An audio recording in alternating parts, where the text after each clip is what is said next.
बिस्मिल्लाहिर्रहमानिर्रहीम। अस्सलाम वालेकुम। आज हम अपने किचन में बना रहे हैं बेकरी से मिलने वाले सूजी और कोकोनट के लड्डू, जिसको बनाने का तरीका इतना आसान है कि मैं तो खुद हैरत में रह गई कि इनको इतनी आसानी के साथ हम घर पर खुद बना सकते हैं।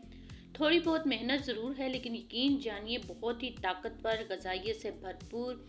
जो कमर का दर्द होता है या जोड़ों का दर्द होता है, इसको खाने से मुकम्मल अफादियत हासिल हो सकती है। साथ ही साथ माँ के अनमोल खाने में जो नए आने वाले हैं, सब्सक्राइब, लाइक, कमेंट जरूर किया करें। रेसिपी अच्छी लगे तो शेयर जरूर किया करें।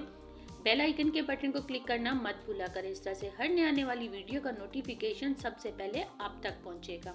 आइए, आपका ज़्यादा टाइम नहीं लेते, हम इसे मिलकर बनाना शुरू करते हैं। बिस्मिल्लाहिर्रहमानिर्रहीम। यहाँ पर सबसे पहले मैंने साबुत खोपरा, जिसे हम कहते हैं पका हुआ थोड़ा सा होता है, वो मैंने यहाँ पर लिया है और इसे 2 घंटे तक मैंने नीम गर्म पानी में भिगो कर रख दिया था, ताकि मैं इसकी अंदर तक अच्छी तरह से सफाई कर सकूं।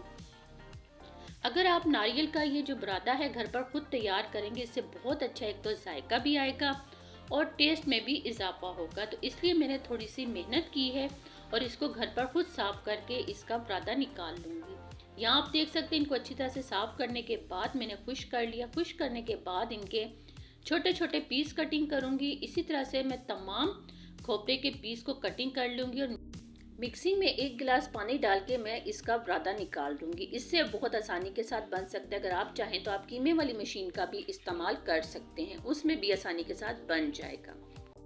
यहाँ हमने मिक्सी में डाल के इसका बुरादा निकाल लिया है। अब हमने इसका जो पानी है या दूध है, इसको खुश करना है।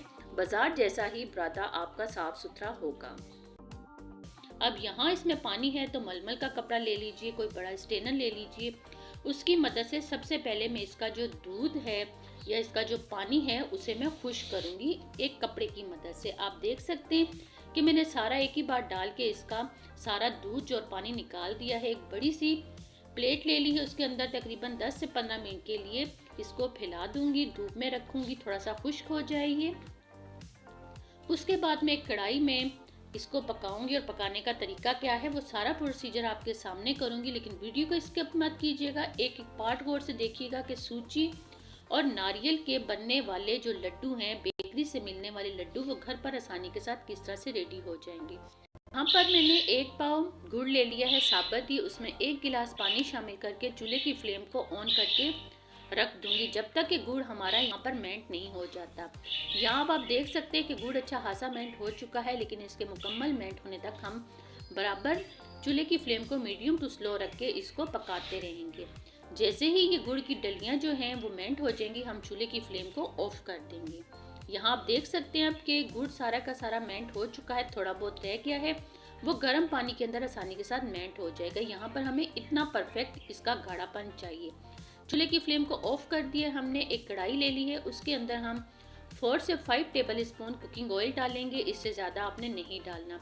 सूजी मेजरमेंट के हिसाब से मैंने 1.5 कप ली है, 1 कप पूरा और 1 कप आधा लिया है। इसे आपने मुकम्मल तौर पर ब्राउन नहीं करना, सिर्फ आपने सूजी का कच्चापन ख़त्म करना है। लेकिन फिर भी मैं इसे 5 मिनट तक अच्छी तरह से पकाऊंगी। जैसे ही इसका वाइट कलर थोड़ा सा तब्दील हो जाएगा तो हम इसके अंदर जो खोपरा हमने थोड़ी देर के लिए धूप में फैला के रखा हुआ था वो इसके अंदर डाल देंगे।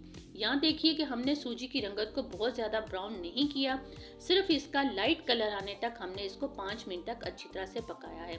अब मैं यहाँ पर खोपरे का जो बुरादा है उससे और सूजी को अच्छी तरह से मिक्स करूँगी। मिक्स करने के बाद इसे मैं चूल्हे की फ्लेम को ऑफ करके जो हमने गुड़ का पानी रेडी किया हुआ है वो डालूंगी। आप चाहें तो यहाँ पर शक्कर का इस्तेमाल भी कर सकते हैं, चीनी का इस्तेमाल भी कर सकते हैं, कि लेकिन बेस्ट यही है कि आप गुड़ का पानी इस्तेमाल करें। अब गुड़ को हमने पकाया है तो उसके अंदर थोड़ा बहुत गंध तो आ ही सकता है, तो इसलिए आप इस बात का ख्याल रखिएगा कि उसे स्ट्रेनर की मदद से छान लीजिएगा। अभी मैं आपको बताती हूँ और दिखाती भी हूँ कि नीचे देख सकते हैं आप कि किस तरह गंध बैठा हुआ था। ये गंध हमारे अंदर जाएगा अगर हम स्ट्रेनर की मदद से इसे नहीं छानेंगे। यहाँ देखिए, अब हम इसे अच्छी तरह से मिक्स करेंगे। गरम गरम ही चूल्हे की फ्लेम को ऑफ करके हम इसे मिक्स करेंगे अच्छी तरह से। इसके बाद आप चाहें तो इसी तरह से किसी जार में डाल के आप इसे रख सकते हैं।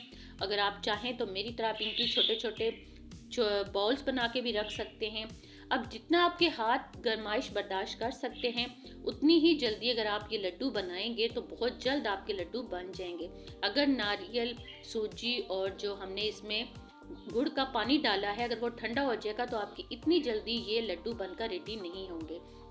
आप देख सकते हैं एक लड्डू मैंने आपके सामने छोटे साइज का ही रेडी किया है। इसी तरह से देखें आप कि मैंने अल्हम्दुलिल्लाह से तमाम लड्डू को रेडी कर लिया है। खाने में इसका जायका बहुत ही अलग है, यकीन जानिए बहुत ही मज़ेदार हैं। बच्चों को ज़रूर बना के दीजिएगा, स्पेशल सर्दियों में बच्चों के अंदर जो कमज़ोरी होती है उन कमज़ोरियों को ख़त्म करते हैं ये लड्डू। बेकरी में जाकर लेने की बजाय अगर आप थोड़ी सी मेहनत घर पर खुद करें तो आप खुद ये बेकरी से मिलने वाले कोकोनट और सूजी के लड्डू आप घर पर खुद बना सकते हैं। मेरी कोशिश होती है कि आसान से आसान रेसिपीज आप तक लेकर आऊँ और हमें अपनी दुआ में याद रखिएगा।